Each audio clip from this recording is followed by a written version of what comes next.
Sir ముఖ్యమంత్రి తెలంగాణ ముఖ్యమంత్రి ఈ మధ్య ఒక దగ్గర మాట్లాడుతూ వారన్నమాట 100కు పైగా అసెంబ్లీ స్థానాలు గెలవబోతున్నామని అంటున్నారు. అంతకుముందు ఆయన అధికారం తమదే అని పదే పదే అంటూ ఉన్నారు. బహుశా వారికున్న అంచనా ఏమిటి? మైండ్ గేమా? లేకపోతే దానికి ఓ నిర్దిష్టంగా ఒక అంచనా ఉన్నదనుకోవచ్చా? 117 సీట్లు అనేది ఇప్పుడున్న అసెంబ్లీలో 117 అని కాదు ఆయన ఉద్దేశం.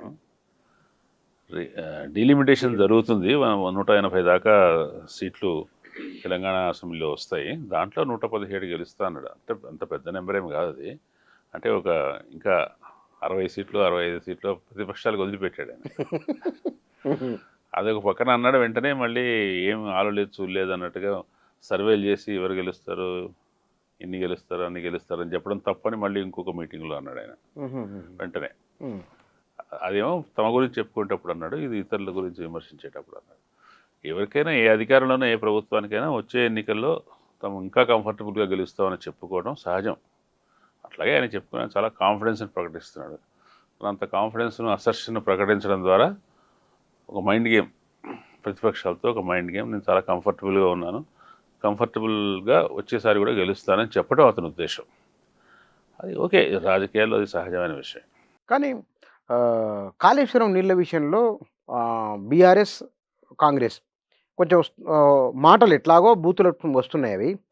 ఇందులో ఎవరు ఏ రకంగా స్పందిస్తున్నారు?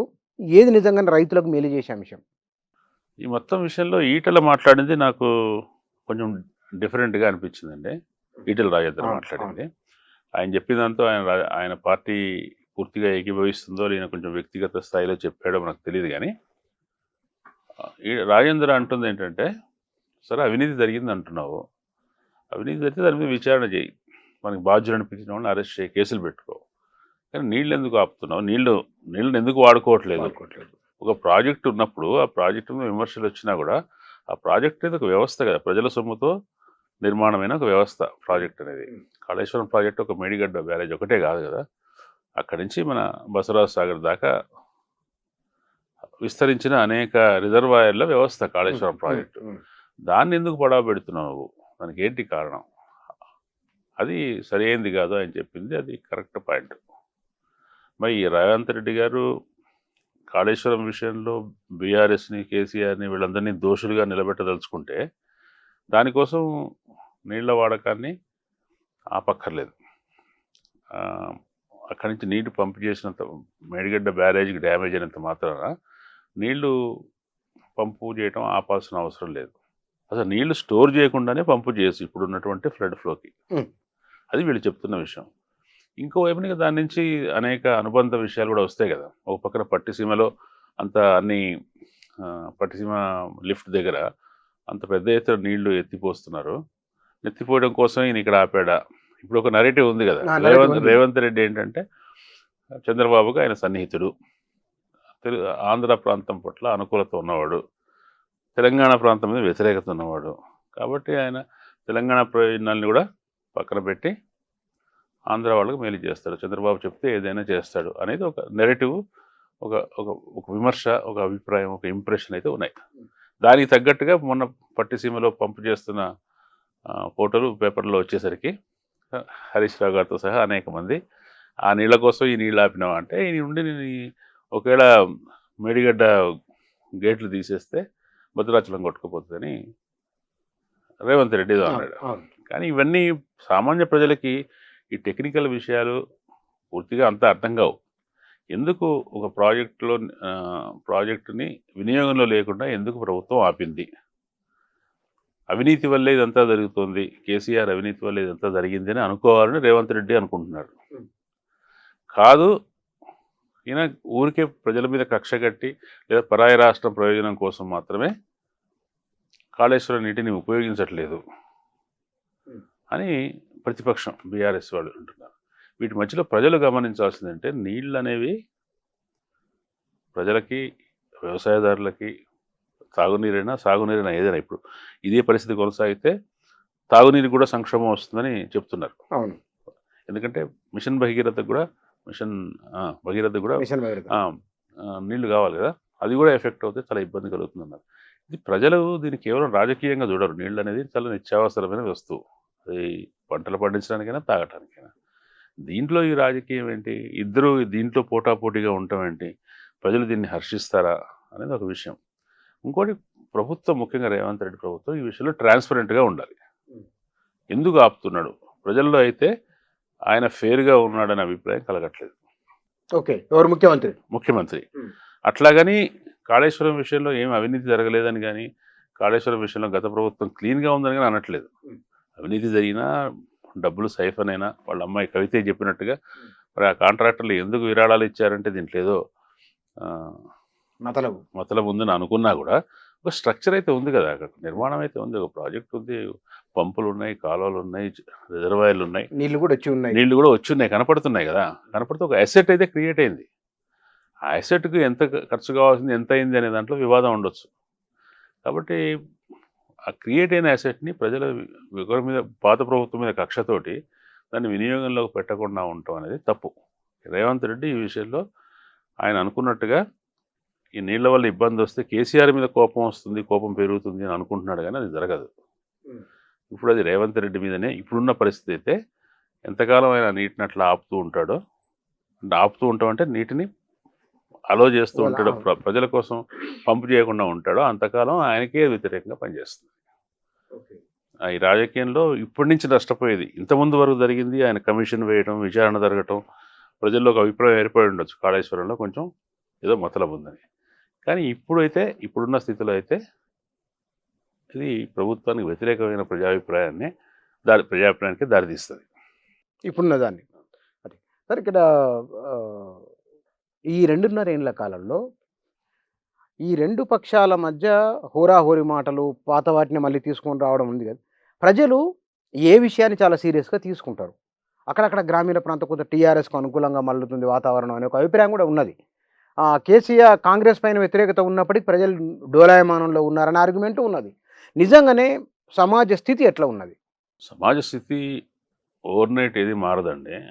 అట్లాగే మారకుండా అట్లాగే ఉండదు. అది క్రమానుగతంగా చేంజ్ అనేది వస్తుంది.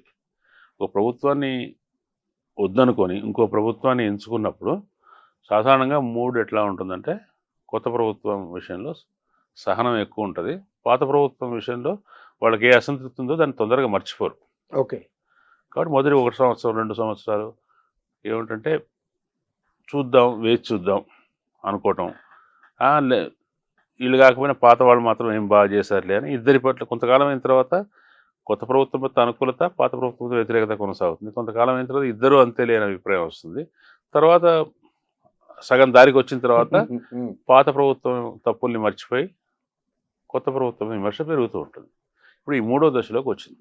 2.5 సంవత్సరాలు దాటింది కాబట్టి ఇప్పుడున్న స్థితి ఏంటంటే ప్రభుత్వం మీద అసంతృప్తి పెరుగుతుంది, అనేక విషయాలు పెరుగుతుంది. అది ఇక పెరుగుతోంది కాబట్టే చేయలేకపోయిన రైతు బంధులు ఇటువంటివన్నిటిని మళ్ళీ ఏదో రకంగా పునరుద్ధరించడానికి, అంత స్థాయిలో కాకుండా పునరుద్ధరించడానికి ప్రయత్నాలు జరుగుతున్నాయి. కాబట్టి చేస్తుంది కానీ సరిపోదు. ప్రజల్లో అయితే ఒకప్పుడు బీఆర్ఎస్ని ఓడించినప్పుడు ఉన్నటువంటి వాతావరణం ఇప్పుడు లేదు. అయితే అది ప్రభుత్వ వ్యతిరేకత బీఆర్ఎస్కే అనుకూలంగా పరిణమిస్తుందా, దీంట్లో 3వ పక్షం బీజేపీ ఉంది కదా, అది ఎటువంటి రోల్ ప్లే చేస్తుంది? అయితే పెద్ద క్రియాశీలంగా లేదు బీజేపీ రాష్ట్ర రాజకీయాల విషయానికి వచ్చేసరికి. చాలా ముఖ్యమైన విషయాల్లో కూడా వాళ్ళు దాన్ని ఇనిషియేటివ్ తీసుకోవట్లేదు, చొరవగా ఉండట్లేదు. కాబట్టి అది బీఆర్ఎస్కి అనుకూలంగానే అది పరిణమించే అవకాశం ఉంది. ఇదే పద్ధతిలో కొనసాగితే మాత్రం, వాళ్ళ తీరు మారకుంటే, ప్రభుత్వం తీరు మారకుంటే అది బీఆర్ఎస్కి అనుకూలంగా పరిణమించే అవకాశం ఉంది.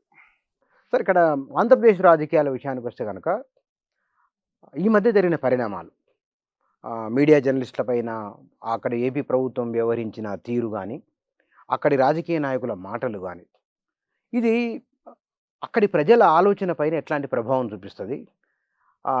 సోషల్ మీడియా వచ్చిన తర్వాత కొంత అభిప్రాయ నిర్మాణంలో గందరగోళం ఉన్నది. అంటే ఏది ఎవరిది కరెక్టో ఏమో తెలియదు అని కొందరు వదిలేయడం. అంటే నిజంగా వీటన్నింటిని ఎట్లా అర్థం చేసుకోవాలి?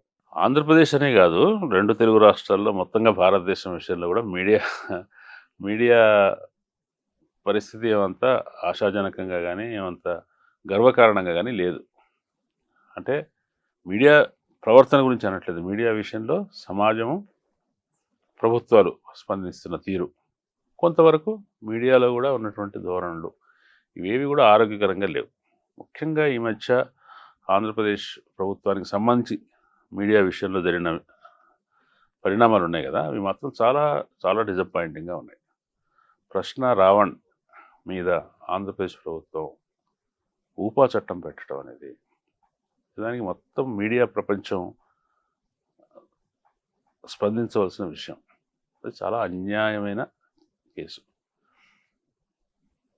దాంట్లో ఇప్పుడైతే స్వయంగా ముఖ్యమంత్రి, ఆంధ్రప్రదేశ్ ముఖ్యమంత్రి అతని మీద వ్యక్తిగతంగా సోషల్ మీడియాలో వస్తున్న క్యాంపెయిన్ ఏదైతే ఉందో అతనికి వ్యతిరేకంగా అవే మాటలు చెప్పడం, అది చాలా అసలుకి సోషల్ మీడియా మీద టాస్క్ ఫోర్స్ పెడతారంటాం. అది ఇటువంటి సందర్భాల్లోనే జనాలకు అనుమానం వస్తుంది. మీరు రేవంత్ రెడ్డి వచ్చిన కొత్తలో సోషల్ మీడియా మీద, యూట్యూబర్స్ మీద, వాళ్ళ మీద చేసిన కామెంట్స్ దృష్టిలో పెట్టుకోండి. వాళ్ళని ఒక నేరపూరితమైన వ్యవస్థగా, వ్యక్తులుగా చూపించడం, మామూలు జర్నలిస్టులు వేరు, ఈ జర్నలిస్టులు వేరు అనే ఒక రకంగా ముద్ర వేసి సోషల్ మీడియా జర్నలిస్టులు ఒక నేరస్తులు అన్నట్టుగా చేయటం. అదే విషయం ఇప్పుడు చంద్రబాబు నాయుడు కూడా చేస్తారు. ఇద్దరు ఒకటే స్కూల్ అనేటువంటి అభిప్రాయం అయితే ఉందో ఆ అభిప్రాయాన్ని బలపరిచే విషయాలు ఇవన్నీ. సోషల్ మీడియా మీద టాస్క్ ఫోర్స్ ఏంటండి? సోషల్ మీడియా, తెలుగుదేశం పార్టీ ఈ సోషల్ మీడియా వింగ్ లేదా? Telugu Desam party social media wing కానీ, తెలుగుదేశం అభిమానులం అని చెప్పుకుంటూ సోషల్ మీడియాలో కామెంట్లు పెట్టేవాళ్ళు కానీ మీరు అంటున్న విధంగా ప్రశ్న రావడం కంటే భిన్నమైన భాషలో కానీ, భిన్నమైన వ్యక్తీకరణలు కానీ చేస్తున్నారా? లేదు కదా. అసలు నాకు తెలిసినంత నా వ్యక్తిగత అభిప్రాయం, ప్రశ్న రావణ్ తెలుగు సోషల్ మీడియాలో, యూట్యూబర్లలో ఒక ప్రత్యేకమైన విలక్షణమైన వ్యక్తి.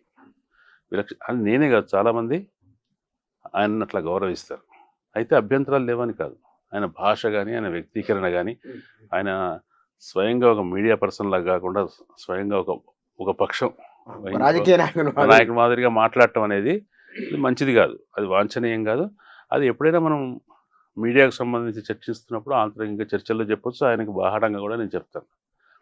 కానీ అతనిలో కనిపించేటువంటి ఆ ధర్మాగ్రహం అనేది, ఒక ప్రజల పక్షం తీసుకొని పడే ఆవేశం అనేది, అది స్పష్టంగా మనకు ఆ నిజాయితీ తెలుస్తుంది. కొన్ని సందర్భాల్లో అతను సహజంగా ఆవేశంగా మాట్లాడింది మరింత ముందుకెళ్ళి నోరు జారొచ్చు. నోరు జారంది ఎవరెవరు నోరు జారారో మనకు అన్ని వీడియోలు చూస్తూనే ఉన్నాయి కదా. మరి ఒకళ్ళకి మాత్రమే ఎందుకు? ఏ అన్యాయమైనా న్యాయమైనా సమన్యాయం ఉండాలి.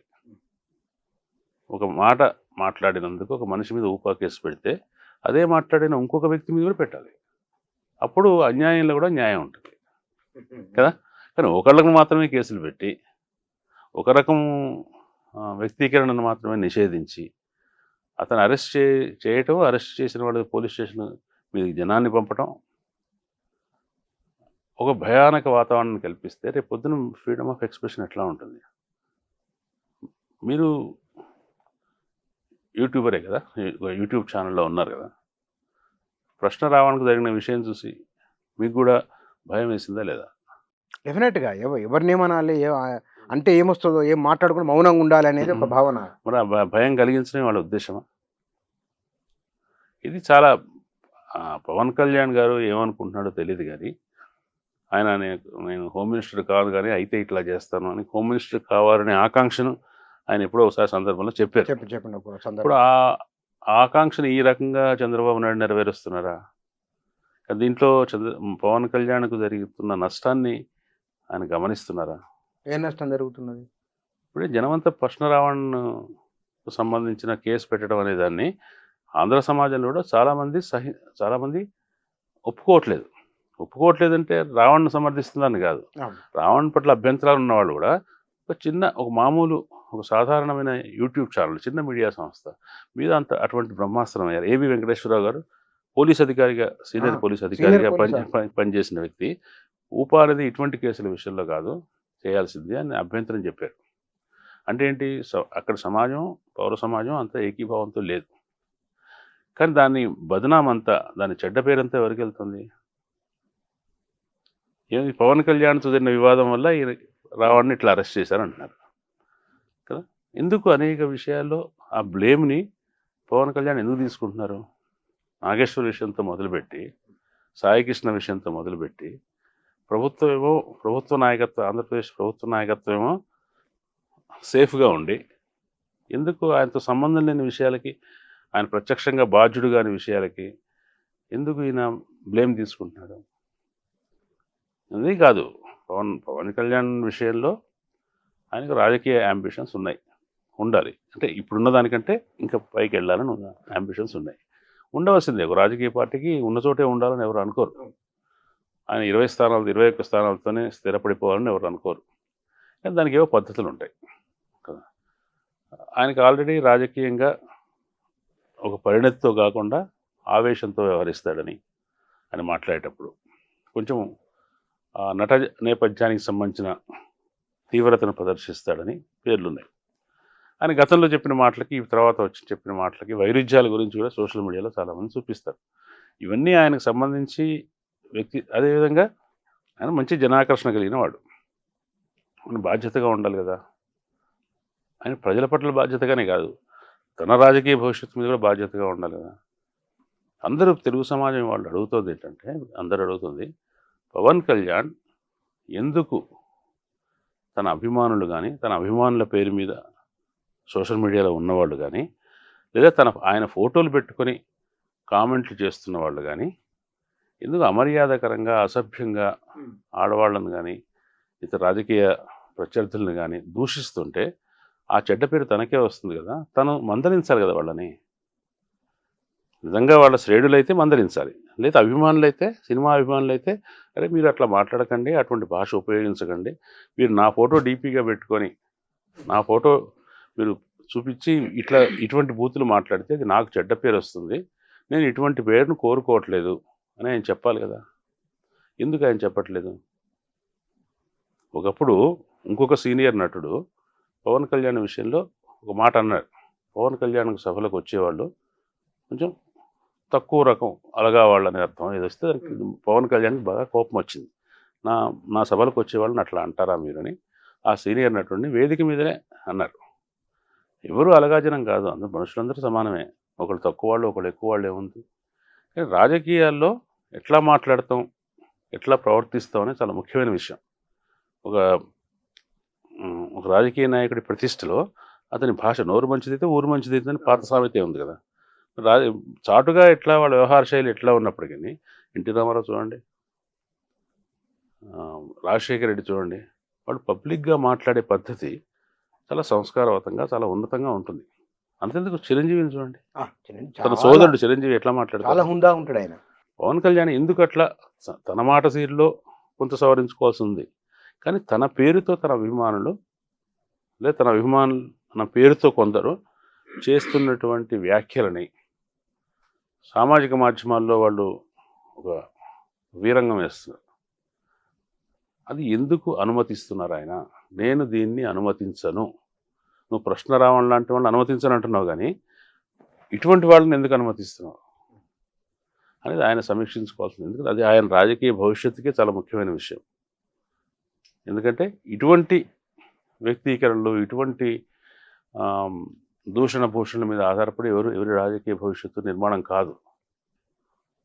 పవన్ కళ్యాణ్ ఆ విషయాన్ని స్పష్టంగా గుర్తించాలి.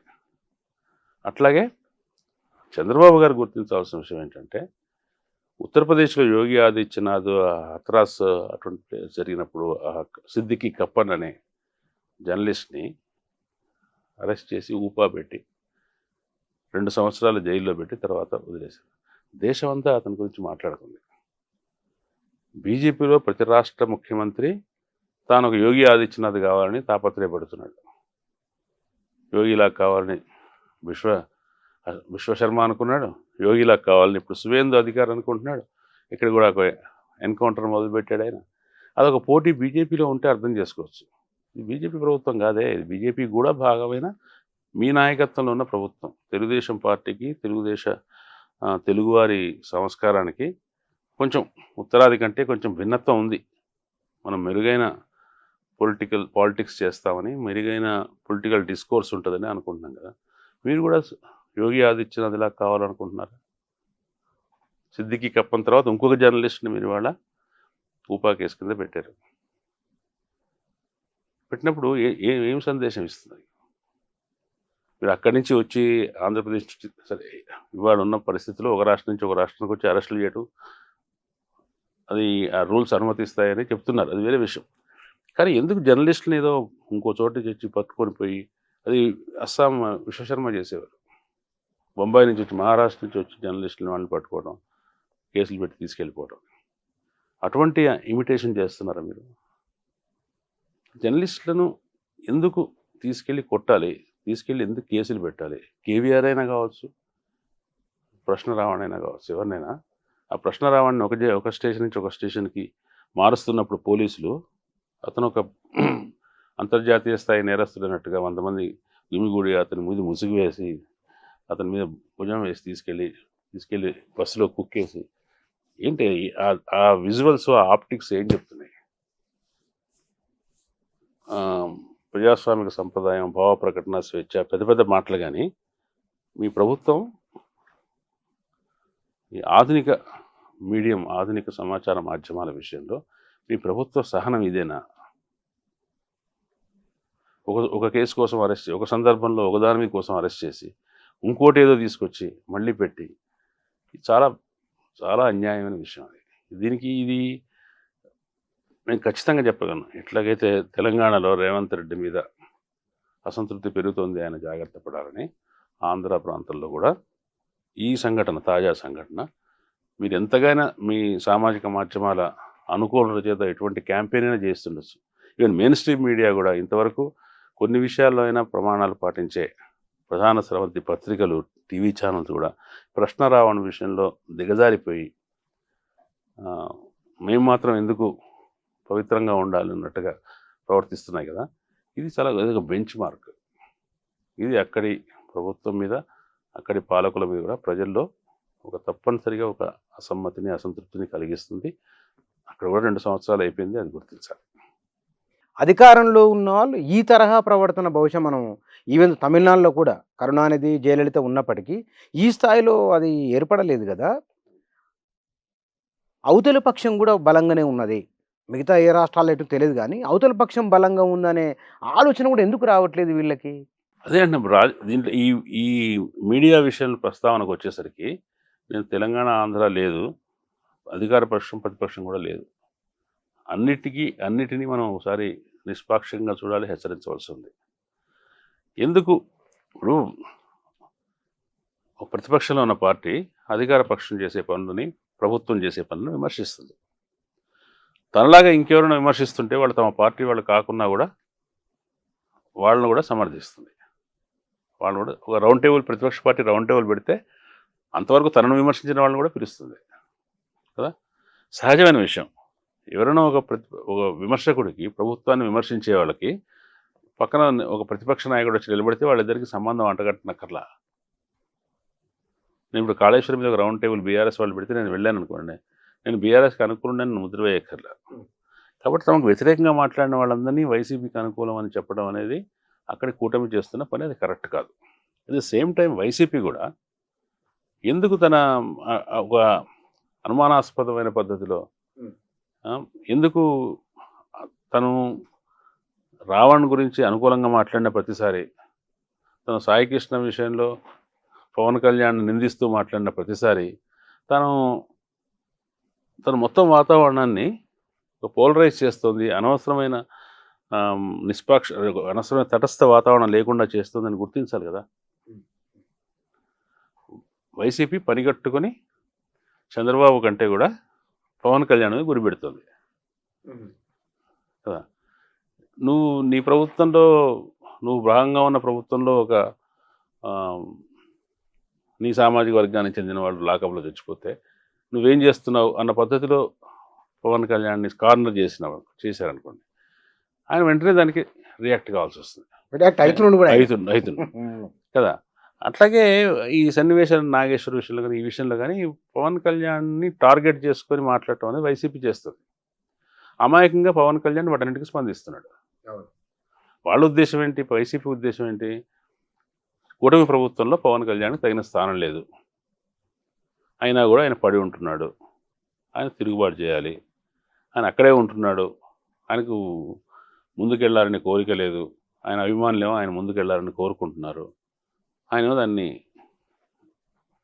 ఉంటున్నాడు, ఇట్లా జరుగుతుంది అని ఇటు ఒక నెరేటివ్ క్రియేట్ చేస్తుంది. చేయడం ద్వారా కూటమిలో నుంచి దూరం చేయడానికి, కూటమిలో భాగస్వాముల మధ్య సంబంధాలను ప్రభావితం చేయడానికి వైసీపీ ప్రయత్నిస్తుంది. ప్రతిపక్షంగా దాని స్ట్రాటజీ అది.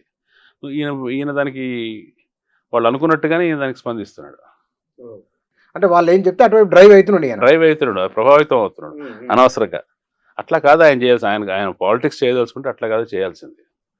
ఇంకోటి ఏంటంటే దీంట్లో ఇంతకుముందు కూడా మనం మాట్లాడుకున్నాం, లాస్ట్ టైం సంభాషణ కూడా మాట్లాడుకుంది ఏంటంటే, అక్కడ కూడా సగం అయిపోయింది కాబట్టి టర్ము 2 సంవత్సరాలు దాటిపోయింది కదా, భవిష్యత్తు గురించిన ఆందోళన అనేది ఉభయ పక్షాలకు ఉన్నది. బీజేపీ ఏం ప్లే చేస్తుంది కాబట్టి తొందరలో తను ఈ టర్మ్ అయిపోయే లోపల లోకేష్ అధికారం అప్పచెప్పాలని చంద్రబాబుకు ఒక కలవరంగా, ఆతృతగా ఉంది. ఎందుకంటే ఆయన టర్మ్ పూర్తి చేసుకుని నెక్స్ట్ టర్మ్లో లోకేష్ని తీసుకురావడం కంటే ఆయన ఉన్నప్పుడే స్థిరపరిస్తే ఎవరైనా అనుకునే విషయం కదా. రాజుగారు ఆరోగ్యంగా ఉన్నప్పుడే యువరాజుకు పట్టాభిషేకం చేయాలనుకుంటారు కదా, అట్లా స్థిరంగా ఉన్నప్పుడే చేయాలనుకుంటారు. కానీ తర్వాత ఏంటి, నెక్స్ట్ పరిస్థితి ఏంటి, ఒక ప్రత్యేకమైన పరిస్థితుల్లో వైసీపీ ప్రభుత్వం మీద వ్యతిరేకతను ఉండి వ్యతిరేకతను బాగా ప్రచారం చేయగలిగిన దశలో ప్రజల్లో కూడా దానికి స్పందించారు ఆ టైంలో 2024లో. కానీ నెక్స్ట్ టైం మరి అట్లా వైసీపీ మీద వ్యతిరేకత అంత స్థాయిలో ఉండదు కదా, ప్రతిపక్షంలో ఉంది కాబట్టి. అప్పుడు ప్రభుత్వ వ్యతిరేకత కొంత ఉంటుంది ప్రజల్లో. అప్పుడు ఆ రోజున 2024లో జనసేనకి తెలుగుదేశానికి మధ్య అలయన్స్ అనేది ప్రభావితం చేసింది ఫలితాలని. రేపొద్దున ఆ శక్తి ఉండకపోదు జనసేనకి కదా. అప్పుడు మన పరిస్థితి ఏంటి, 21 స్థానాల నుంచి మన 41 స్థానాలకు 100 స్థానాలకు ఎంతో వెళ్ళాలి కదా. ఎంతకాలం నిరీక్షించే 14 ఏళ్ళు 15 ఏళ్ళని మననే అనుకున్నారు కదా ఆయన పవన్ కళ్యాణ్. మరి నెక్స్ట్ టర్మ్ కూడా ఆయన ఒక నాయక స్థానంలోకి రాలేకపోతే ఎట్లా, రావాలంటే ఏం చేయాలి అని ఆయనకు సంబంధించిన విచికిత్సలో మథనంలో ఆయన ఉన్నాడు. ఈ క్రైసిస్ని ఉపయోగించుకొని ప్లే చేద్దామని వైసీపీ చూస్తుంది. ఆయన చాలక అప్పుడు వచ్చి నేను తెలంగాణలో చేస్తానంటున్నాడు. తెలంగాణలో చేయకూడదని ఏముంది, ఎవరైనా చేయొచ్చు తెలంగాణలో. చంద్రబాబు నాయుడు కూడా వచ్చి మళ్ళీ ఇక్కడ వాళ్ళ తెలుగుదేశం పార్టీ ఉంది కదా, చేయొచ్చు, దాంట్లో ఏముంది. కానీ చేయగలుగుతాడు ఆయన Pavan Kalyan, given his record. ఇప్పుడు ఆయనకున్న అక్కడ ఉన్న సమస్యలు, అక్కడ ఆయనకు ఉండే రేపటి ఆకాంక్షలు, ప్రజలు కార్యకర్తలు ఏమనుకుంటున్నారు, దాన్ని చేయగలరా అనేది చాలా ముఖ్యమైన విషయం. కాబట్టి ఈ నేపథ్యంలో ఈ ప్రజల మీద విరుచుకుపడటం, కేసులు పెట్టడాలు, తెలంగాణ మీద ఏదో మాట్లాడటారు, పొరుగు రాష్ట్రం మీద మాట్లాడటం, అక్కడ ప్రజల్లో కూడా చాలా ద్వేషభావాన్ని, ద్వేష ఆలోచనల్ని వచ్చేటట్టుగా మామూలు సాధారణంగా మన సామాజిక మాధ్యమాల్లో కామెంట్స్ చేసేవాళ్ళు కూడా చాలా తీవ్రంగా చాలా అట్లా మాట్లాడుతున్నారు. ఇట్లా వాతావరణాన్ని ఛార్జ్ చేయడం అనేది మంచిది కాదు. అట్లాగే పత్రికల మీద ఇటువంటి దాడులు చేయడం. ప్రశ్నరావణ్ నిస్సందేహంగా జర్నలిస్ట్. ఇప్పుడు వాళ్ళ మెయిన్ స్ట్రీమ్లో వాళ్ళు ఉన్నటువంటి ఛానల్స్, పేపర్లు, పాత్రికేయ రంగానికి సంబంధించినవి అయితే ఆయన కూడా జర్నలిస్ట్. కాకపోతే ఓవర్ టోన్స్ ఉన్నాయి. ఓవర్ టోన్స్ గురించి మాట్లాడుకున్నాం. ఓవర్ టోన్స్ గురించి మనం ప్రభుత్వంతో మాట్లాడాల్సిన అవసరం లేదు. నా ఉద్దేశం అయితే యూట్యూబర్స్, మీరు ఇందాక మీ గురించి కూడా అన్నా కదా, మీకు భయం వేసిందా లేదా అని. ఇవాళ తెలుగు డిజిటల్ మీడియా రంగంలో పనిచేస్తున్న వాళ్ళందరూ వాళ్ళ ఉనికి గురించి, ఇప్పుడు ఏర్పడుతున్న ప్రమాదం గురించి ఏం చేయాలి అని మాట్లాడుకోవాలి. తమకు రక్షణ కోసం ఏం చేయాలని మాట్లాడుకోవాలి. అట్ ద సేమ్ టైం మన వ్యక్తీకరణలో ఏమన్నా హెచ్చుతగ్గులు ఉంటే వాటిని ఎట్లా ఒక ప్రమాణాలకి, ఎవరు ఆవేశపడొద్దు అనట్లేదు, గట్టిగా విమర్శించొద్దు అనట్లేదు, కానీ దేనికైనా ఒక పద్ధతి ఉంది. పబ్లిక్ డిస్కోర్స్కి పద్ధతి ఉంటుంది. వేదిక ఎక్కి మాట్లాడామంటే ఒక రకంగా మాట్లాడాలి.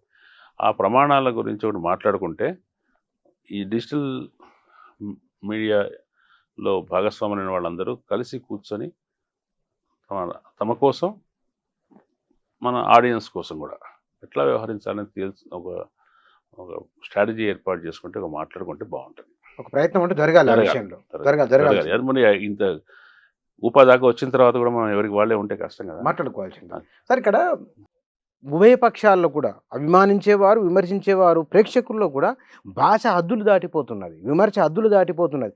సమాజం కూడా కొంత లైన్‌లో ఉండాలి గదా! అంటే ఏం ఆలోచన చేయాలి ఇప్పుడు అసలు? యథా రాజా తథా ప్రజ అంటున్నారు. వాళ్ళు రాజకీయ నాయకులు దాన్ని ఉల్టా చేసి యథా ప్రజ తథా రాజా అంటున్నారు. వాళ్ళని చూసే కదా నువ్వు ఆదర్శం నిన్ను మోడల్‌గా పెట్టుకుంటారు. ఇప్పుడు ప్రపంచం పౌరుల్లాగా ఆలోచించట్లేదు వాళ్ళ సమాజం. ఫ్యాన్స్ లాగా ఆలోచిస్తున్నారు. ఆడియన్స్‌గా మారిపోయారు. ఇప్పుడు అందుకే అంటున్నారు తమిళనాడులో విజయ్ ప్రభుత్వం రాజకీయ కార్యాచరణ నుంచి వచ్చిన ప్రభుత్వం కాదది. ఫ్యాన్స్, సోషల్ మీడియా నెట్వర్క్స్ కలిసి ఆ ప్రభుత్వాన్ని ఏర్పాటు చేసినాయి. అంటే అక్కడ తమిళ సమాజం సోషల్ మీడియా ఆడియన్స్ లాగా బిహేవ్ చేసింది. తమిళ సమాజం ప్లస్ సోషల్ మీడియా ఆడియన్స్ లాగా అతను ఒక ఇన్ఫ్లుయెన్సర్ లాగా పరిగణించింది. తక్కిన సమాజం ఆయన ఒక హీరోగా, తమను తాము ఫ్యాన్స్గా భావించింది. అంటే ప్రజల ధోరణిలో కూడా మార్పు వస్తుంది. ఇన్ఫ్లుయెన్సర్ నువ్వు పవన్ కళ్యాణ్ అయినా, చంద్రబాబు అయినా, రేవంత్ అయినా, కేసీఆర్, కేటీఆర్ ఎవరైనా ఇన్ఫ్లుయెన్సర్స్. మీరు మాట్లాడే మాటల్ని చూసి జనం నేర్చుకుంటారు. మీరు మాట్లాడేలాగా మాట్లాడాలని ప్రయత్నిస్తారు. మీరు మంచి మాట్లాడితే మంచి మాట్లాడతారు. మీరు బూతులు మాట్లాడితే ప్రజలు బూతులు మాట్లాడతారు. నువ్వు బూతులు మాట్లాడొద్దు అని నీతి చెప్పాలంటే నువ్వు మాట్లాడకుండా ఉండాలి. నువ్వు బూతులు మాట్లాడితే, దూషిస్తే నేను కేసులు పెడతాను నువ్వు చెప్పదలుచుకుంటే, నువ్వు నీ పార్టీలో ఉన్నవాళ్ళు, నీ ప్రభుత్వంలో ఉన్నవాళ్ళు ఎవరు కూడా బూతులు మాట్లాడకూడదు. సింపుల్ విషయం అది. వాళ్ళ బాధ్యత వాళ్ళు తెలుసుకోకుండా ప్రజలను నిందించడానికి కానీ, జర్నలిస్టులు నిందించడానికి కానీ వాళ్ళకి ఎటువంటి అర్హత లేదు. ఈ ప్రయాణం ఎందాక అధికారంలో లేనప్పుడు ఆ భాష, నాయకుల వ్యక్తీకరణ కూడా ఎట్లా మాట్లాడుతున్నారు? అంటే ఇది ఒకానొకప్పుడు వినోదంగా మాట్లాడితే చప్పట్లు కొట్టి ఈలలేసిన జనాలు కూడా అంటే ఇది ఎటువైపు సార్ ప్రయాణం అంతా? వీరు అయితే వారు, వారు తప్పితే వీరు, ఈ మాటలు, ఈ స్థాయి ఇది ఎటువైపు తీసుకొని అంటే ఏమైనా ఉదాహరణలు ఉన్నాయి వేరే దేశంలో ఎక్కడైనా ఇట్లాంటివి వేరే ప్రాంతాల్లో? అంటే ఈ సోషల్ మీడియా వచ్చిన తర్వాత కొంచెం అదనంగా మారిపోయింది ప్రజా సంభాషణ అనేది. ఇక్కడే కాదు, ప్రపంచవ్యాప్తంగా కూడా ఈ ట్రోలింగ్ ఆర్మీలు, ట్రోలింగ్ ఫార్మ్స్, ట్రోలింగ్ క్షేత్రాలు అనమాట. ట్రోలింగ్ కోసమే ఒక దేశంలో ఉండి పెద్ద పెద్ద టెంట్లు వేసుకొని, క్యాంపులు పెట్టుకొని, రహస్యంగా మారుమూల ప్రాంతాల్లో కూర్చొని, వందలాది మంది కూర్చొని వేరే దేశంలో సమాజాన్ని, రాజకీయాన్ని ప్రభావితం చేసే, ట్రోల్స్ చేసే, కామెంట్లు చేసే సేనలు ప్రపంచవ్యాప్తంగా ఉన్నాయి. ముఖ్యంగా యూరోప్లో ఎక్కువ ఉన్నాయి. అది మన దగ్గరికి తీసుకొచ్చారు. మన దగ్గర మన రాజకీయ పార్టీల ఐటీ విభాగాలు, వ్యూహకర్తలు ఐటీ విభాగాలు మనకు కూడా దుబాయ్లోను ఇంకో చోట క్యాంపులు వేస్తున్నారు. ఇక బీజేపీది అయితే ఢిల్లీలో చాలా పెద్ద, కొన్ని వేలాది మంది కూర్చొని ఏకకాలంలో పనిచేసే పెద్ద సెంటర్ ఉందని చెప్తారు. మనకి దగ్గర జిల్లా కేంద్రాల్లో కూడా చాలా చోట్ల సామాజిక పనిచేసి ఉద్యోగంలాగా వెళ్ళి పనిచేసి, అందువల్ల చూశారు కదా చాలా. ఇప్పుడు మన ఒక శ్రీనిధి విప్లవ స్త్రీ అనే ఒక అమ్మాయి మీద ట్రోలింగ్ జరిగింది, చందు తులసి మీద జరుగుతుంది. ఇట్లా చాలా బోల్డ్, కొంచెం ధైర్యంగా మాట్లాడేవాళ్ళు, ఎక్స్ప్రెషన్ చేసేవాళ్ళు, వాళ్ళందరి మీద కింద ట్రోల్ చేసేవాళ్ళు చూడండి. చాలామంది పేర్లు, సొంత పేర్లు ఉండవు, హ్యాండిల్స్, మారు పేర్లు అని తెలిసిపోతూ ఉంటుంది. వాళ్ళకి అది పైన ఏం విషయం ఉందో తెలియదు, కింద తిట్టడం మాత్రమే చేస్తారు. ఇవన్నీ కూడా ఒక పెయిడ్ సంస్థల్లో జరుగుతున్న విషయాలు. చాలామంది ఈ పని చేయడం కోసమే నియమితులై అదే పని చేసేవాళ్ళు ఉన్నారు. దానికోసమే వీళ్ళని ట్రోల్ చేస్తే వీళ్ళు ఆ పని చేయకుండా ఉంటారు. వీళ్ళు ఫలానా పార్టీకి వ్యతిరేకులు, వీళ్ళను వెంటబడి తిడుతూ ఉంటే వాళ్ళు ఆ ఎక్స్ప్రెషన్ మానేస్తారు. లేదంటే వీళ్ళు తిడుతూ ఉంటే అవతల వాళ్ళు కూడా తిడితే ఎంగేజ్ అయ్యి పోలరైజేషన్ పెరిగి ఘర్షణ వస్తుంది. ఘర్షణ వాతావరణం ఎక్కువ, ఇంకా చర్చ జరుగుతుంది. ఇటువంటి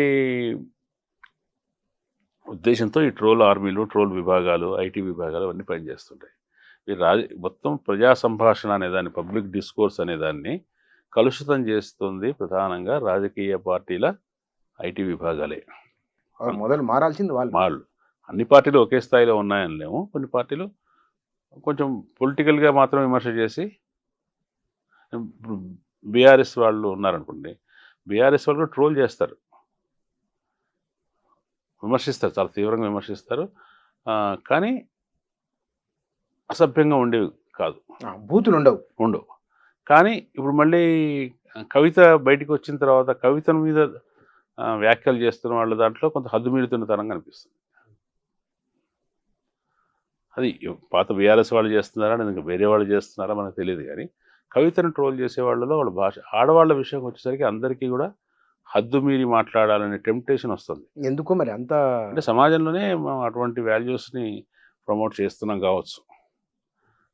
మహిళా జర్నలిస్టుల విషయంలో, మహిళా రాజకీయ నాయకుల విషయంలో ఏమాత్రం ఒక స్టాండర్డ్ లేకుండా మాట్లాడటం అనేది, ఈ పబ్లిక్ డిస్కోర్స్ని కంట్రోల్ చేయాలంటే ఎవరైనా కూడా వీళ్ళందరూ కలిసి కాస్త మర్యాదగా మాట్లాడే వాళ్ళని, ఒక స్టాండర్డ్ సెట్ చేసేవాళ్ళని, తటస్థంగా నేను ఒక పార్టీ గురించి మాట్లాడితే ఆ పార్టీ మీద వ్యతిరేకత ద్వేషంతో మాట్లాడక్కర్లా. ఆ పార్టీ చేసే పని నాకు నచ్చలేదు కాబట్టి విమర్శనాత్మకంగా మాట్లాడతాం. అంటే ఎక్కువ ద్వేషభావం లేకుండా విమర్శించడం, అటువంటివి ఎవరైనా చేస్తున్న వాళ్ళను కూడా వాళ్ళని అప్రతిష్ట పాలు చేయడానికి, వాళ్లకు ఆ వాల్యూ లేదు అని చెప్పడానికి ఈ సోషల్ మీడియా వాళ్ళు పనిచేస్తున్నారు. ఇప్పుడు నాగేశ్వర్ గారి కామెంట్స్ మీద, విశ్లేషణ మీద ఎవరికైనా కూడా చాలా అభ్యంతరాలు ఉండొచ్చు. కానీ నాగేశ్వర్ ఒక ప్రతిష్టాత్మకమైన వ్యక్తి, ఆయన గౌరవప్రదమైన వ్యక్తి. ఆయనను కూడా ఎట్లా నిందించారంటే, ఆయనకు కూడా రేపొద్దున ఆయన మాటలు కూడా విలువ లేకుండా చేయాలనే ఉద్దేశంతో చేశారు. అంటే తాము తప్ప ఇంకెవరు సమాజంలో విషయాల గురించి వ్యాఖ్యానించకూడదు, తాము తప్ప ఇంకెవరు ప్రజలను ప్రభావితం చేయకూడదు అనుకుంటున్నప్పుడు రాజకీయవాదులు తటస్థంగా ఉండి ఎవరైనా జర్నలిస్టులో, మేధావులో, వివిధ రంగాల నిపుణులో మధ్యలో నిలబడి మాట్లాడితే వాళ్ళని కూడా వెంటబడి వేధించి చేయడం చేస్తున్నారు. ఇది ఎవరినైనా నిందించే ముందు రాజకీయ పార్టీలు ఒకసారి ఆత్మవిమర్శ చేసుకోవాలి. మనం ఏం చేయాలంటే, సమాజం జర్నలిస్టులం కానీ, సమాజంలో ఒక తటస్థంగా ఉండాలని అనుకునే వాళ్ళం కానీ ఎవరిని ఏం చేయాలంటే, ఎవరేమనుకున్నా మనము మన ప్రమాణాలను కోల్పోకుండా మనమే ఒక స్టాండర్డ్ సెట్ చేయాలి, మనమే ఒక బెంచ్ మార్క్ సెట్ చేయాలి. చేసి మనం ఎటువంటి, చాలామంది అట్లాగే ఉంటారు కూడా, మనం ఎటువంటి విమర్శలు చేసినా, బదనాం చేసినా, మనకి ఏమి అంటగట్టినా వెంటనే ఫండమెంటలిజం ఏం చేస్తాను, వెంటనే నువ్వు చైనాకు అనుకూలమో, పేటీఎం తీసుకుంటావో, వైసీపీ వాడో, టీడీపీ వాడో, ఇట్లేదో ముద్ర వేసినా కూడా చలించకూడదు. కాబట్టి దీని మొదటి ముద్దాయి రాజకీయవాదులే. కానీ సార్, ఇది ఎంతకాలం అని ఒకరిని మౌనంగా ఉంచగలం? ఇప్పుడు ఎవరిని ప్రశ్నించేవారు లేకుండా అయిన అనుకోండి, వాళ్ళకు కూడా బోర్ అవుతుంది. మాట్లాడే వాళ్ళు, ప్రశ్నించే వాళ్ళు ఒకడు ఉన్నప్పుడు అవతల మాటకు విలువ ఉంటుంది కదా. అవతల ప్రశ్నించే వాయిసే లేకుండా చేసిన తర్వాత ఎంతకాలం అని మనగలరు, దాన్ని ఉంచగలరు? అంటే అంత అవగాహన, అంత జ్ఞానం ఉండాలి కదా. ప్రశ్నించేవాడు ఉండాలి, వాడు బలహీనంగా ఉండాలి. ప్రశ్నించేవాడు ఆత్మవిశ్వాసంతో, ధైర్యంగా, కాన్ఫిడెంట్గా, ప్రభావం చేసే విధంగా మాట్లాడితే వాడిని తీసేయాలి. ఎవడో నామకే వస్తే ఒకడు ప్రతిపక్షం ఉంటే అట్లుండాలి. సార్, ఇక్కడ మనం విరాళాలకు సంబంధించింది, రాముని దేవాలయానికి సంబంధించింది, చాలా బాధ కలుగుతుంది చూస్తే. వాళ్ళు ఇంత ప్రతిష్టాత్మకమైన దేవాలయంలో అట్లా జరగడం ఏమిటి? అసలు మీరు ఫాలో ఏంటి కదా సార్ వాటి మొత్తాన్ని? వీటిని ప్రజల దృష్టిలో అసలు ఎలాంటి భావన వస్తున్న, దాని ఇంపాక్ట్ ఎట్లా ఉండొచ్చు అనుకుంటున్నారు? మన దేశంలో కొంతకాలంగా ధర్మం విషయంలో, మతం విషయంలో, దేశభక్తి విషయంలో చాలా తీవ్రమైన అభిప్రాయాల్ని వ్యాపింపజేసి, దాని ఆధారంగానే రాజకీయమైన బలాన్ని కూడా కూడగట్టుకుంటుంది బీజేపీ. అది మనకి ఎట్లా కనిపిస్తుందంటే, ఈ ప్రజల్లో ఇంత ఆవేశం ఉన్నప్పుడు, ధర్మావేశం ఉన్నప్పుడు బీజేపీ చాలా కాలం ఉంటుంది, దానికి ఎదురు ఉండదని. కానీ మనకు తెలుసు, అంటే చూసేవాళ్ళకి తెలుసు, ఇది రాజకీయ అధికారం కోసమే ఇటువంటి ధర్మావేశాన్ని, ధర్మాగ్రహాన్ని ప్రజల్లో కల్పిస్తుంది. దైనందిన జీవితంలో వచ్చే సమస్యల విషయంలోకి వచ్చేసరికి ఈ ప్రభుత్వం ఇతర ప్రభుత్వాలాగే విఫలం అవుతుంది. ఇది ఎంతో కాలం ప్రజలకు మనసు విరుగుతుందని. కానీ తీవ్ర జాతీయవాదం ఏం చేస్తుందంటే, మనసు విరగకుండా వేరే రకరకాల మనకు పెట్రోల్ ధర పెరుగుతుంది అనుకోండి, దేశం కోసం మనం పెట్రోల్ డబ్బులు కట్టకపోతే ఎట్లా అని ప్రజలే అనుకుంటట్టు చేస్తుంది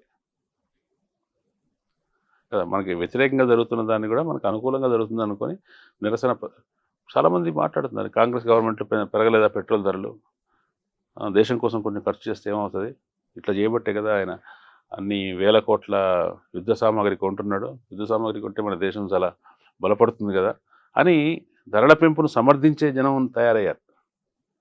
అట్లా అట్లా సమర్థించాలనేటువంటి భావన ఎందుకు కలుగుతుంది? ఇదంతా కూడా జాతి దేశం కోసం, ధర్మం కోసం, మన కోసం జరుగుతోంది అని వాళ్ళు నమ్మటం వల్ల, ఆ నమ్మకం కలిగించడం, ఆ ప్రచారం చేయటం మాత్రం ప్రభుత్వం చేసింది. కానీ ఎక్కడో చోట అది ఇక్కడ బ్రేక్ అవ్వాలి. ఆ బ్రేక్ చేసే శక్తి ప్రతిపక్ష పార్టీలకు లేదు అని అర్థమైపోయింది. కానీ ప్రజల అనుభవంలోంచి బ్రేక్ కావాలి. మనం చూస్తుంటారు, ఒక ఇన్ఫ్లుయెన్సర్, ఆయన అప్పటి వరకు ప్రభుత్వానికి అనుకూలంగా ఉండే వ్యక్తి, ఇన్స్టాగ్రామ్లో ఆయన బస్ట్ అయిపోయాడు. 40 లక్షలు పెట్టి కొనుక్కున్న కారు 6 నెలలు కూడా కాకముందే నాశనం అయిపోయింది. ఇథనాల్ ఏంటని ప్రభుత్వాన్ని తిరుగుతున్నాడు ఆయన. ఇథనాల్ కలపడం వల్ల బండ్లు పాడైపోతున్నాయి.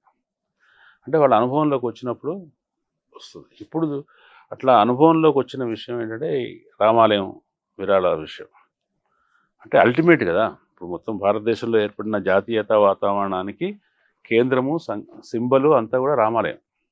రామాలయం నుంచే మొదలైంది ఇదంతా, రామాలయం కోసమే మొదలైంది. ఆ రామాలయంలో ప్రజలు ఇచ్చిన ప్రభుత్వం నుంచి డబ్బులు తీసుకోకుండా ప్రజల నుంచి మేమే సేకరించి రామాలయం కట్టుకుంటాం అని ఒక మోడల్గా చేశారు కదా. ఆ విరాళాలలో పైగా ఆ విరాళాలను ఎట్లా ఖర్చు పెడతారు, ఎక్కడి నుంచి వచ్చాయి, ఏం చేస్తారు లాంటి వివరాలు ఆర్టీఏ కింద ఇవ్వవలసిన అవసరం లేకుండా దాన్ని మినహాయింపు ఇచ్చారు ట్రస్ట్కి. ఎవరు అడిగినా కూడా వాళ్ళు వివరాలు ఇవ్వరు. అంటే ఆ గోప్యత దాని కింద వెళ్ళారు తప్ప అదేమి కరప్షన్కి కరప్షన్కి అనుమతి కాదు అది. అవును. కానీ ధర్మాన్ని రక్షించేవాళ్ళు, రామాలయం లాంటి పవిత్రమైన ధార్మిక కార్యక్రమాన్ని నిర్వహించేవాళ్ళు కూడా దాంట్లో డబ్బులు చేసుకుంటున్నారంటే ప్రజల్లో ఒక చిన్న విరక్తి భావన, లేదంటే ఏదో ఒక మనసు విరిగిపోవడం అంటే చాలా మంది బాధపడ్డారు. ఏమిటి ఇట్లా జరుగుతుంది పడ్డప్పుడు. ఇప్పుడు రామాలయం శంకుస్థాపన దగ్గర నుంచి రామాలయంలో ప్రాణప్రతిష్ఠ దాకా స్వయంగా ప్రధానమంత్రి చేసినప్పుడు, ఆయననే మోడీ ప్రభుత్వం, యోగి ప్రభుత్వం ప్రత్యక్ష పర్యవేక్షణ జరిగినప్పుడు మాకు సంబంధం లేదో ట్రస్ట్కు సంబంధించిన విషయం, వాళ్ళ ఆంతరంగిక విషయం అని తప్పించుకోవడం కూడా కష్టం. వాటికి సంబంధించిన క్రెడిట్ నువ్వు తీసుకున్నప్పుడు ఈ వచ్చిన అప్రతిష్టలో కూడా కొంత భాగం నువ్వు తీసుకోవాల్సి వస్తుంది. అంటే రామాలయం మీద భక్తి, రాముడి మీద భక్తి ఎక్కడికి పోవు, ఎంతో అది ఎప్పటికైనా ఉంటాయి. కానీ రామాలయం పేరుతో, రాముడి పేరుతో మాట్లాడేవాళ్ళు, నిలబడేవాళ్ళు అంత నీతిపరులేం కాదు అనేది, వాళ్లకు ప్రజలకు ఉన్నంత రాముడి మీద భక్తి లేదు అన్న విషయం ఇవాళ దేశ ప్రజలకు తెలిసిపోయింది. తెలిసిపోయినప్పుడు రాముడిని గుప్పిట్లో పెట్టుకొని రాజకీయ లాభం పొందుతున్న వాళ్ళకి ఆ మేరకు కొంచెం నష్టం జరుగుతుంది. రాముడికి ఏం నష్టం ఉండదు, రామభక్తులకి ఏం నష్టం ఉండదు, కానీ రాముడి పేరుతో రాజకీయం చేసేవాళ్ళకు ఆ మేరకు నష్టం ఉంటుంది. కానీ అదే దాన్ని కొంత, ఎందుకంటే ప్రజల ఒక రామాయణ ప్రభావం లేని ఇల్లు లేదు భారతదేశంలో. ప్రతి ఇంట్లో రాముని గురించి మాట్లాడతారు. అంటే వాళ్ళ తగు జాగ్రత్తలు ఎందుకు తీసుకోలేదు? అధికారం అనేది, అధికారం అవినీతికి ఆస్కారం ఇస్తుంది. పవర్ కరప్ట్స్ అంటారు కదా. అధికారం ఉన్నప్పుడు, తిరుగులేనితనం ఉన్నప్పుడు, నన్ను ఎవరు అడిగేవాళ్ళు లేనప్పుడు, తిరుగులేని అధికారం వచ్చినప్పుడు తిరుగులేని అవినీతి వస్తుంది. ప్రశ్నించేవాళ్ళు ఎవరు ఉండరు కదా. ప్రశ్నించేవాడిని ప్రజలే ప్రశ్నిస్తారు, ప్రజలే అవినీతి పరుడిని సమర్థిస్తారు, ప్రజలే ప్రభుత్వం చేసే ప్రజా వ్యతిరేక కార్యక్రమాలను సమర్థించే వాతావరణం ఉన్నప్పుడు ఏమైనా చేయొచ్చు అనే ధోరణి వస్తుంది. దానికి కంట్రోల్ మెకానిజం కూడా వీక్ అయిపోతుంది. సరే, ఇక్కడ సర్ మీద జరుగుతున్న ఒక గందరగోళం, వాస్తవానికి అది ఎప్పటి నుంచో జరుగుతున్నదే కదా, ఈసారి దానిపైన అంత చర్చ ఎందుకు? కారణం ఏంటంటారు? ఈసారి ఏం లేదు, ఒక్కొక్క రాష్ట్రానికి వచ్చినప్పుడు ఆ రాష్ట్రంలో చర్చ ఉంటుంది. బెంగాలు, బీహారు, అట్లా ఇంతకుముందు ఎన్నికలు అయినాయి కాబట్టి చర్చలు అవుతున్నాయి. ఇక్కడ మన దగ్గర ఎన్నికలు ఇంకా 2 సంవత్సరాలు ఉంది కానీ ముఖ్యంగా 2002 ఓటర్ల జాబితాలో ఉన్న వాళ్ళకి ఏ సమస్య లేకుండా స్మూత్గా సాగిపోతుంది. కానీ అప్పటికి ఓటు వేయని వాళ్ళు, అప్పటికి ఓటర్ల జాబితాలో లేని వాళ్ళకి ఇప్పుడు ఓటర్ల జాబితాలో పేరు తెచ్చుకోవడానికి చాలా ప్రాసెస్లు ఉన్నాయి. మన దగ్గర చాలామంది చదువు లేని వాళ్ళు చాలామంది ఉన్నారు. చదువు తెలిసినా కూడా ఈ అఫీషియల్ ప్రాసెసెస్తో ఇంకోటి సాయం లేకుండా చేసేవాళ్ళు లేరు. డిజిటల్ ప్రాసెస్లో అయితే ఇంకా తక్కువ ఇబ్బంది. కాబట్టి వాళ్ళు ఈ జటిలమైన ప్రాసెస్లంతా పూర్తి చేసి ఎవరో సహాయం తీసుకొని తమ పేరు లేకపోతే మా పేరు ఉండాలి అనుకొని అంత అవేర్నెస్ కూడా లేదు. నిజానికి కాంగ్రెస్ ప్రభుత్వం ఉంది ఇక్కడ. కాంగ్రెస్ ప్రభుత్వానికి మిగతా రాష్ట్రాల్లో సర్వ్ విషయంలో ఏం జరిగిందో తెలుసు. ఒక కేంద్ర ప్రభుత్వ ప్రక్రియ ఇది సర్ అనేది. కేంద్ర ప్రభుత్వం అంటే జాతీయ స్థాయి ప్రక్రియ. రాష్ట్ర ప్రభుత్వానికి ఉండే ప్రమేయం తక్కువ. కానీ ఇక్కడ ప్రతిపక్షం ఇది, జాతీయ ప్రతిపక్షం ఇక్కడ అధికారంలో ఉంది. కాంగ్రెస్ పార్టీ క్రియాశీలంగా సర్వ్ విషయంలో ప్రజలకు సహాయం చేయడానికి తన కార్యకర్తలు మోహరించి ఉండాల్సింది. కొంతమంది స్వచ్ఛందంగా ఎక్కడెక్కడ ఓట్లు గల్లంతయ్యే అవకాశం ఉందో ఆయా సమూహాల్లో, ఆయా ఏరియాల్లో, ఆయా ప్రజలతోటి పనిచేస్తున్న స్వచ్ఛంద సంస్థల వాళ్ళు, స్వచ్ఛంద సేవకులు చాలామంది ఉన్నారు. కానీ కాంగ్రెస్ పార్టీ ఒక పార్టీగా చేయాలి. ఎందుకంటే సర్ అనేది ప్రతిపక్ష ఓట్లను తగ్గిస్తుంది, ప్రతిపక్ష ఓట్లను బలహీనపరుస్తుంది అని ఇంతకుముందు వాళ్ళ నాయకుడే అన్నాడు కదా. ఈ రాష్ట్రంలో అది జరగకుండా ఉండటానికి ప్రయత్నం చేయాలి. అంతేకాకుండా ఈ రాజకీయాలతో సంబంధం లేకుండా అయ్యో నా ఓటు పోతే ఎట్లా, ఇప్పుడు ఈసారి ఓటు లేకపోతే ఇప్పుడు పౌరసత్వం వివాదం వచ్చింది. ఓటు లేకపోతే పౌరుడు అవుతామా కాదా, రేపు పొద్దున భవిష్యత్తులో కలిగే ఇబ్బందులు ఏంటి, ఇలాంటి కలవరాలు చాలామందిలో ఉన్నాయి. దీన్నంతా తొలగించవలసిన బాధ్యత ప్రభుత్వాందే కాదు, ప్రతిపక్షాన్ని కూడా. బీఆర్ఎస్ కూడా సర్ విషయంలో ఏం జరుగుతోంది అనే దాన్ని పట్టింపుగా చూడవలసిన అవసరం ఉంది. ఇప్పుడు బీఆర్ఎస్ సామాజిక మాధ్యమాల్లోనే వస్తుంది ఏంటంటే ఈ BLOల వెంట బీజేపీ వాళ్ళు ఎందుకు వస్తున్నారు, మిగతా పార్టీల వాళ్ళు ఎందుకు లేరు అని బీఆర్ఎస్ హ్యాండిల్స్లోనే కొన్ని ప్రశ్నలు వచ్చాయి. నిజంగా బీఆర్ఎస్ ఎందుకు లేదు, బీఆర్ఎస్ ఎందుకు కల్పించుకోవట్లేదు, యాక్టివ్గా కల్పించుకోవాలి. ఎందుకంటే ఎవరి అన్యాయంగా ఎవరు ఓటు పోకూడదు. వాడు తనకు డెఫిషియన్సీ వల్ల, తనకు చేతకాకపోవడం వల్ల, తెలియకపోవటం వల్ల, ప్రాసెస్ తెలియకపోవడం వల్ల ఎవరు కూడా ఓటు హక్కుకు దూరం కాకూడదు అని అనవసరం. చాలా చోట్ల BLOs విజిట్ చేయలేదు, ఇంకా చాలా చోట్ల చాలామందికి ఫారాలు ఇంటికి రాలేదు. దీన్ని పట్టించుకోకపోతే వీళ్ళందరూ మీ ఓటర్లు కదా. కాబట్టి రాష్ట్రంలో రాజకీయ పార్టీల వాళ్ళందరూ కూడా సర్ ప్రక్రియలో ప్రజలకు సహాయం చేయాలి. దీంట్లో అన్యాయం జరిగే అవకాశం ఉంది. ఇతర రాష్ట్రాల అనుభవాన్ని చూసినప్పుడు ఇక్కడ చాలా జెన్యూన్ ఓట్లు పోయే అవకాశం ఉంది. ఒక మతం వాళ్ళవి, ఒక పార్టీ వాళ్ళవి లేదా అట్టానికి కాదు, అందరివి కూడా పోయే అవకాశం ఉంది. కాబట్టి దాని వెనక ఏదో లాజిక్ ఉంది వాళ్ళకి. ఆ సర్ చేసే ప్రాసెస్లో ఏదో ఒక పద్ధతి ప్రకారం ప్రతిపక్షాలు ప్రభావితం చేసే విధంగా ఆ ప్రక్రియ నడుస్తుంది.